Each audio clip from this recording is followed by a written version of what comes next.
पशुधनाची वाढती संख्या लक्षात घेता चांगल्या पशुधनाची गरज भासणार आहे। कृषी उत्पन्न बाजार समितीच्या माध्यमातून सुरू होणारा पशुखाद्याचा पथदर्शी प्रकल्प गुणवत्तापूर्ण आणि पशुपालकांना आधार देणारा ठरेल असा विश्वास जलसंपदा मंत्री नामदार राधाकृष्ण विखे पाटील यांनी व्यक्त केला। राज्य सरकारचा पशुसंवर्धन विभाग आणि राहता कृषी उत्पन्न बाजार समितीच्या संयुक्त विद्यमाने लोणी खुर्द इथं सुमारे 2,73,00,000 रुपयांच्या निधीतून राज्यातील पहिल्या प्रकल्पाचा भूमिपूजन समारंभ मंत्री राधाकृष्ण विखे पाटील यांच्या उपस्थितीत करण्यात आला। ज्येष्ठ कार्यकर्ते संपतराव विखे पाटील यांच्या हस्ते पूजन करून कुदळ मारण्यात आली। आपल्या भाषणात मंत्री विखे पाटील म्हणाले की देशात 53 लाख लिटर दूध उत्पादन राज्यात होते। आज सर्व दूध संघांपेक्षा दूध संकलक दूध खरेदी करतात। सर्व दूध गुजरात राज्यात जात असल्याने थोडा दिलासा आपल्याला मिळतो। मात्र सॉर्टेड सिमेंट्स वापरण्याचे प्रमाण पाहता येणाऱ्या काळात पशुधन वाढणार आणि अतिरिक्त दुधाचं मोठं आवाहन आपल्या समोर राहील, याकडे त्यांनी लक्ष वेधले। पशुधनाकरता लागणारे पशुखाद्य तेवढेच दर्जेदार आणि गुणवत्तापूर्ण असले पाहिजे। आज मुरघासाशिवाय दुसरा पर्याय नाही। आपल्याकडे मका उत्पादन सुद्धा मुरघासासाठी होत आहे। त्यामुळे चांगल्या पशुखाद्याची गरज भासणार असल्याचं विखे पाटील म्हणाले। आपल्या कृषी उत्पन्न बाजार समितीच्या पुढाकाराने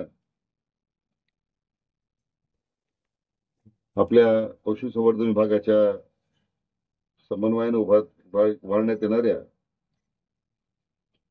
20 मेट्रिक टन प्रतिदिन क्षमतेच्या या पशुखाद्य प्रकल्पाचा भूमिपूजन समारंभ या ठिकाणी संपन्न होतोय। आज साधारण 3 कोटी रुपये खर्चाच्या या पशु खाद्य कारखान्याच्या प्रकल्पाचा शुभारंभ होतोय आणि या निमित्तानं हा मला वाटतं राज्यातला असा पहिलाच प्रकल्प आहे की जो अशा पथदर्शी स्तरावर पशुसंवर्धन खातं आणि कृषी उत्पन्न बाजार समिती या ठिकाणी सुरू करते। याला नाविन्यपूर्ण योजनेमधून जिल्हा नियोजन विकास मधून योजनेतून आपण त्याला निधी उपलब्ध करून दिलेला आहे। तर आज योगासन आज ग्राहक दिन आहे, त्यानिमित्ताने आपल्या सगळ्यांना शुभेच्छा देतो।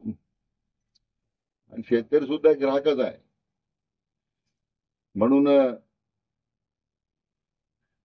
जे काही शेतीपूरक जेवढे साहित्य आहेत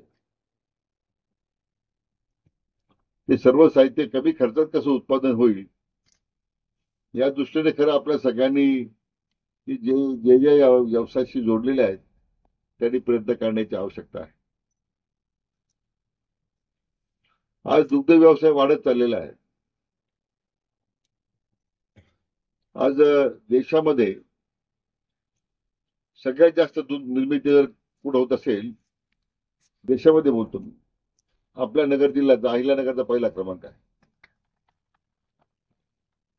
53 लाख लिटर, बरोबर आहे का? 53 लाख लिटर दूध रोज तयार होत। आणि आता मला या सगळ्या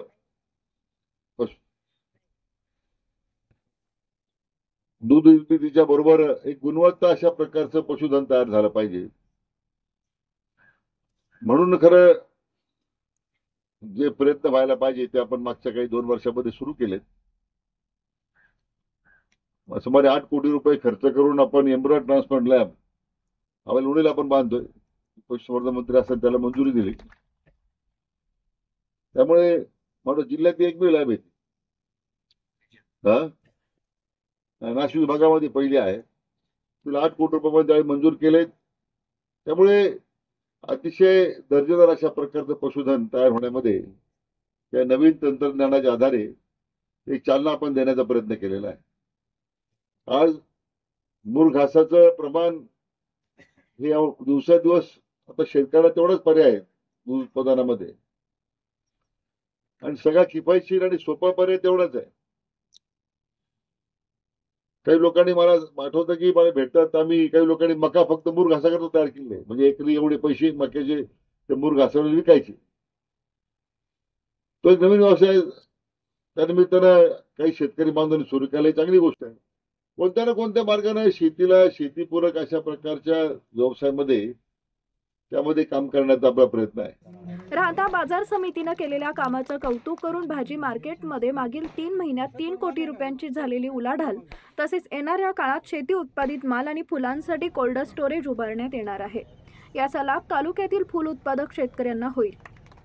यावेळी माजी मंत्री अण्णासाहेब मस्के पाटील, डॉक्टर सुजय विखे पाटील, सभापती ज्ञानेश्वर गोंदकर, उपसभापती अण्णासाहेब कडू, चेअरमन नंदुशेठ राठी, प्रवरा ग्रामीण शिक्षण संस्थेचे माजी विद्यार्थी कर्नल महेश शेळके, तुकाराम बेंद्रे, पशुसंवर्धन विभागाचे उपायुक्त डॉक्टर तुंबारे आदी याप्रसंगी उपस्थित होते. विजन प्लस न्यूज साठी सायरा सय्यद लोणी.